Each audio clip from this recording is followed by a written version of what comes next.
परम सत्कार्यो गुरु प्यारी सात संगत जी राधा स्वामी जी। सात संगत जी, इस साखी को सुन लेने के बाद आपकी सोच बदल जाएगी और आप सत्संग जरूर जाया करोगे। एक बार एक ब्राह्मण अपनी यात्रा के दौरान एक नगर से गुजर रहे थे। नगर में बने बड़े बड़े आलीशान घरों को देखकर ब्राह्मण भिक्षा मांगने के लिए घरों के दरवाजे पर गया, पर किसी ने भी उसे एक मुट्ठी अनाज तक नहीं दिया। आखिर दोपहर हो गई। ब्राह्मण दुखी होकर बड़बड़ाता चला जा रहा था कि इतने बड़े नगर में मुझे खाने के लिए एक रोटी तक नहीं मिली। ब्राह्मण बड़बड़ाता चला जा रहा था कि इतने में एक सिद्ध संत की निगाह उस पर पड़ी। उन्होंने ब्राह्मण की बड़बड़ाहट सुन ली। उन्होंने ब्राह्मण से कहा, ब्राह्मण, तुम मनुष्य से भिक्षा मांगो, पशु क्या जाने भिक्षा देना। अब यह सुनकर ब्राह्मण दंग रह गया। संत जी से बोला, हे महात्मा, आप यह क्या कह रहे हो? इस नगर में रहने वाले मनुष्यों से ही तो मैंने भिक्षा मांगी है। संत ने कहा, मनुष्य शरीर में दिखने वाले वह लोग भीतर से मनुष्य नहीं हैं। अभी भी वो सब पिछले जन्म के हिसाब से ही जी रहे हैं। कोई सांप की जुन्नी से आया है तो कोई शेर की। उनकी आकृति मानव शरीर की जरूर है, परंतु अभी तक उनमें मानवता का निखार नहीं आया। और जब तक मनुष्य में मानवता का भाव नहीं आता, तब तक मनुष्य दूसरों की पीड़ा नहीं समझ सकता। तुमने मनुष्य से नहीं, तुमने पशुओं से भिक्षा मांगी है। संत ने ब्राह्मण से कहा, देख ब्राह्मण, मैं तुझे ये थोड़ा सा जल देता हूँ। तुम इस जल के छींटे अपनी आंखों में मार लो और उसके बाद जब तुम्हें कोई भी मनुष्य दिखे तो उससे भिक्षा मांग लेना, फिर देखना क्या होता है। संत ने एक बोतल में जल दिया। ब्राह्मण ने थोड़ा सा जल आंखों पे मारा और बाकी का झोले में डाल लिया। अब ब्राह्मण जहां पहले गया था वहीं दोबारा गया तो उसे नजर आया कि वाकई में कोई कुत्ता है, कोई बिल्ली है तो कोई सांप है। पूरा नगर मानो जानवरों से भरा पड़ा है।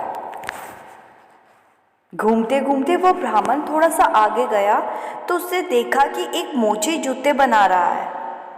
ब्राह्मण ने उसे ध्यान से देखा तो उस मोची में ब्राह्मण को मनुष्यता दिखी। ब्राह्मण ने उसके पास जाकर कहा, भाई, तेरा धंधा तो बहुत हल्का है और मैं हूँ ब्राह्मण, मुझे बहुत भूख लगी है, लेकिन तेरे हाथ का मैं नहीं खाऊंगा। फिर भी मैं तुझसे खाने को मांगता हूँ क्योंकि मुझे तुझ में मनुष्यता दिखी है। यह सुनते ही मोची ब्राह्मण के पैरों में गिर गया और कहने लगा, ये तो मेरे भाग है जो आपको भोजन करवाने का मौका मिल रहा है। यह कहकर वो मोची उठा और जो भी उसके पास पैसे इकट्ठे हुए थे उस पैसों को लेकर वह एक मिठाई की दुकान पर पहुंचा और बोला कि मेरे इन भूखे भगवान की सेवा कर दो। मोची ने अपने इकट्ठे किए हुए पैसे मिठाई वाले को देते हुए कहा, इन पैसों से जो भी आ सकता है वो इन ब्राह्मण को दे दो, मैं अभी थोड़ी देर में आता हूँ। यह कहकर मोची घर गया और मोची अपने हाथ से बनाई हुई एक जोड़ी जुत्ती लेकर आया और चौराहे पर उसे बेचने के लिए खड़ा हो गया। जिस नगर में वो मोची रहता था उस नगर का राजा जूतों का बड़ा शौकीन था। राजा ने अपने मंत्री को कहा कि आज अगर तुम मेरे पैर के नाप की बढ़िया सी जुत्ती ले आए तो जुत्ती बनाने वाले को भी इनाम दूंगा और तुम्हें भी। मंत्री अपने सिपाही के साथ नगर के बाजार में निकला और वहां मंत्री की नजर मोची के रूप में खड़े हुए असली मानव पर पड़ गई, जिसकी आंखों में प्रेम के भाव थे। मंत्री उसके पास गया और कहने लगा, ये जुत्ती लेकर महल में चलो। तो मोची कहने लगा कि मुझसे कुछ गलती हुई है क्या? तो मंत्री ने कहा कि ये जुत्ती बड़ी प्यारी है, अगर ये जुत्ती राजा को पसंद आ गई तो वो तुझे इनाम देंगे। इसके बाद मंत्री जुत्ती और मोची को लेकर राजा के पास चला गया। राजा को यह जुत्ती बहुत पसंद आई राजा ने जब वह जुत्ती पहनी तो यूं लग रहा था कि मानो वो जुत्ती राजा के नाम की ही बनी हो। राजा ने कहा कि ऐसी सुंदर जुत्ती तो मैंने पहली बार पहनी है, यह किसने बनाई है? राजा का मंत्री बोला, हजूर, वह मोची बाहर ही खड़ा है। राजा ने कहा कि उसको अंदर बुलाओ। उसको देखकर राजा कहने लगा, वैसे तो जुत्ती के एक जोड़े की कीमत 12 आने होती है, परंतु मुझे तुम्हारी ये जुत्ती बहुत पसंद आई, इसीलिए मैं तुम्हें इनाम दूंगा। राजा ने एक सोने की अशरफी मोची को दे दी। तो मोची कहने लगा, राजा साहब ज़रा ठहरिए, यह जुत्ती मेरी नहीं है, यह जिसकी है मैं उन्हें अभी लेकर आता हूँ। अब मोची जाकर ब्राह्मण को राजा के पास ले आया और राजा से बोला, राजा साहब यह जुत्ती इनकी है। राजा को यह सुनकर हैरानी हुई। राजा ने कहा कि ये तो ब्राह्मण है, ये जुत्ती इनकी कैसे हो सकती है? अब राजा ने ब्राह्मण से पूछा तो ब्राह्मण ने कहा, महाराज मैं तो ब्राह्मण हूँ, मैं तो यात्रा करने निकला हूँ। राजा ने मोची से कहा कि जुत्ती तो तुम बेच रहे थे। मोची ने कहा कि हे राजन, जब ये ब्राह्मण मेरे पास आए थे तो इन्हें भूख लगी थी।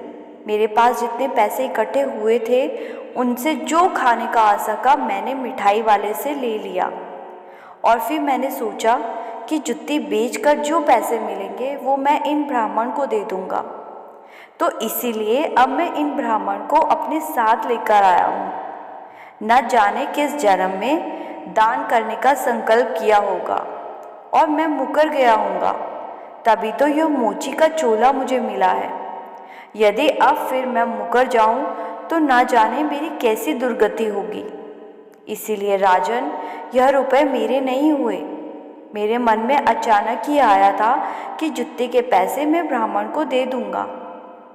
आपने 12 आने की जुत्ती के लिए सोने का एक सिक्का दे दिया, तो ये मैं कैसे रख सकता हूँ? मैंने सोच लिया था कि जुत्ती के कितने की भी बिके, ये पैसे ब्राह्मण को दे दूंगा। राजा ने मोची से कहा कि भाई, तुम्हारी आर्थिक स्थिति अच्छी नहीं है, फिर भी तुम्हारे मन में लालच नहीं जगी। तुम्हारे अंदर की मानवता सोने का सिक्का देखकर भी नहीं पिघली। कौन सिखाता है तुम्हें ये सब? और इस ब्राह्मण से तुम्हारा परिचय कैसे हुआ? तो मोची ने कहा कि राजन, मैं अपने गुरु के सत्संग को हमेशा सुना करता हूँ। मेरे गुरु ने मुझे हमेशा समझाया है कि जब भी कोई पीड़ा में दिखे उसकी मदद ज़रूर कर दो और कभी भी बेईमानी की कमाई मत लो। ये सुनकर राजा हैरान था और सोचने लगा कि कितने महान हैं इसके गुरु। फिर ब्राह्मण से पूछा कि इतने बड़े नगर में तुमने इस गरीब मोची से ही भिक्षा क्यों मांगी? तो ब्राह्मण ने कहा कि महाराज, मैंने इस नगर में बने आलीशान घरों के दरवाज़ों पर जाकर मांगा, परंतु किसी ने एक मुट्ठी अनाज तक नहीं दिया। फिर मुझे एक संत मिले, उन्होंने मुझे जल दिया और कहा कि इसको जब भी आंखों में छींटे मारोगे तो तुम्हें मानवता का असली परिचय होगा।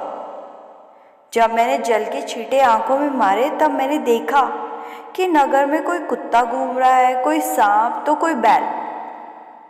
अलग अलग तरह के जानवर मुझे इंसानों में नजर आने लगे, परंतु इस मोची में मुझे मानवता दिखी, इसीलिए मैंने इस मोची से भोजन मांगा। ये सुनकर राजा ने कहा, हमें भी तो दो वो जल, हम भी तो देखें कि कौन यहाँ क्या है। तो राजा ने जल के छींटे अपनी आंखों में मारे। इसके बाद राजा को खुद के दरबार में कोई तो लोमड़ी दिखी, कोई भेड़िया, कोई हाथी तो कोई कुछ। राजा हैरान हो गया यह सोचकर कि यह तो पशुओं का दरबार भरा पड़ा है। अब राजा को लगा कि यह सब पशु है तो मैं कौन हूँ।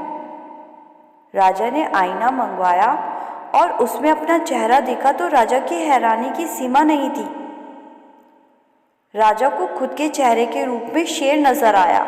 राजा ने सोचा कि सारे जंगल के प्राणी और मैं जंगल का राजा शेर, इनका राजा बनकर बैठा हूँ। राजा ने ब्राह्मण से कहा, कि वह सिद्ध महापुरुष, वो संत कहाँ हैं जिन्होंने तुम्हें ये जल दिया। ऐसे महापुरुष तो बड़ी कठिनाई से मिलते हैं। ब्राह्मण ने राजा को संत से मिलवाया और राजा उनके पैरों में गिर गया। संत कहने लगे, राजन, मनुष्य की मनुष्यता पहचानने के लिए उसके व्यवहार से अंदाज़ा लगाया जा सकता है।